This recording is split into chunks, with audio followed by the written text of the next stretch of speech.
पुष्कर के गनायड़ा में निर्माण कार्य के दौरान बड़ा हादसा हो गया। एक निर्माणाधीन मकान में आरसीसी छत डालने के दौरान 11 केवी हाई टेंशन लाइन की चपेट में आने से अजमेर के नौसर निवासी 22 वर्षीय यासीन पुत्र मोहम्मद इकबाल की मौत हो गई।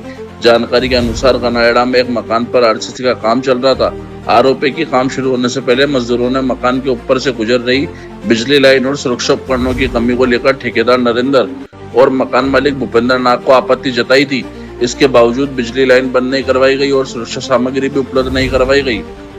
शाम करीब 4 बजे लोहे के सरियों पर काम करते समय यासीन हाईटेंशन लाइन की चपेट में आ गया। गंभीर हालत में उसे पुष्कर अस्पताल और फिर जेएलएन अस्पताल अजमेर रेफर किया गया, जहां डॉक्टरों ने उसे मृत घोषित कर दिया। घटना के बाद परिजन और ग्रामीण जेएलएन अस्पताल की मोर्चरी पर एकत्रित हो गए और मुआवजे व कानूनी कार्रवाई की मांग को लेकर विरोध जताया। मृतक के चाचा अब्बास की रिपोर्ट पर पुष्कर थाना पुलिस ने ठेकेदार और मकान मालिक के खिलाफ लापरवाही का मामला दर्ज कर जांच शुरू कर दी है।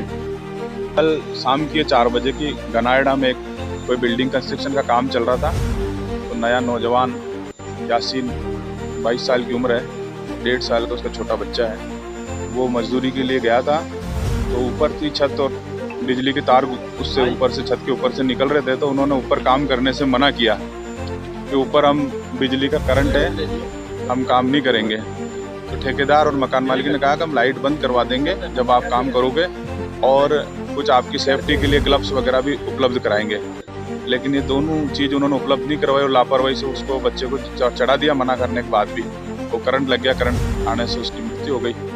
आज उसकी जो डेड बॉडी है मोर्चरी में पड़ी है, और हम ये चाह रहे हैं कि पुलिस प्रशासन उनको गिरफ्तार करे, ठेकेदार को और मकान मालिक को जल्द से जल्द, और पीड़ित को मृतक को उचित मुआवजा मिले, क्योंकि पीछे परिवार है, एक उनकी बीवी है, छोटा बच्चा है, और इस तरह की लापरवाही नहीं होनी चाहिए। उनके खिलाफ कठोर से कठोर कार्रवाई करे और जल्द गिरफ्तारी करे। ये मांग को लेकर आज सब ग्रामवासी और क्षेत्र के लोग हम यहाँ आए हैं। और पुष्कर गनायड़ा की पुष्कर थाना, यासीन नौसर का रहने वाला है जी,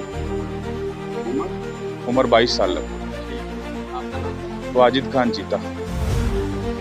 इस तरीके से मृत्यु हो गई थी और क्या मांग कर रहे हैं? आज एक जो लेबर क्लास है, लेबर बेचारी छत पे काम करती, शटरिंग का काम करती, उन्होंने अपने ठेकेदार और मकान मालिक को बोला था कि इतनी हाई वोल्टेज लाइन जा रही है, तो आप इस लाइन को हटवा दीजिए। उन्होंने कहा ठीक है।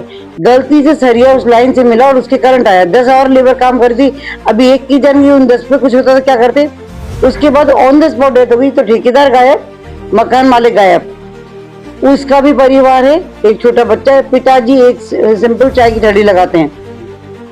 मेरा ये कहना है कि उसको उचित मुआवजा दिया जाए, या तो बच्चे के जरिए या बीवी के जरिए, जैसे भी दिया जाए, देना पड़ेगा, देना चाहिए। कारण क्या है कि वो अपनी जान का जो थे वो आपके घर के लिए डाल के गया और उसकी डेथ हो गई। अब इसीलिए, और उसके बाद पेपर दैनिक भास्कर वाले लिखते हैं कि मोर्चरी में हमने करवा लिया और वो ले गए शव, जबकि मोर्चरी में शव पड़ा है। जब तक ठेकेदार नहीं आएगा, प्रशासन हमको संबल बंधाएगा नहीं, लिखते नहीं रहेगा कि हाँ हम ये करवा लेंगे, जब तक हम मोर्चरी से शव नहीं उठाएंगे। और उसके बाद शव उठाए बाद हमको क्या मुआवजा मिल रहा है, उसके बाद ही आगे कार्रवाई। मजदूर का नाम है यासीन, नौसर घाटी का, पुष्कर में काम कर रहा था।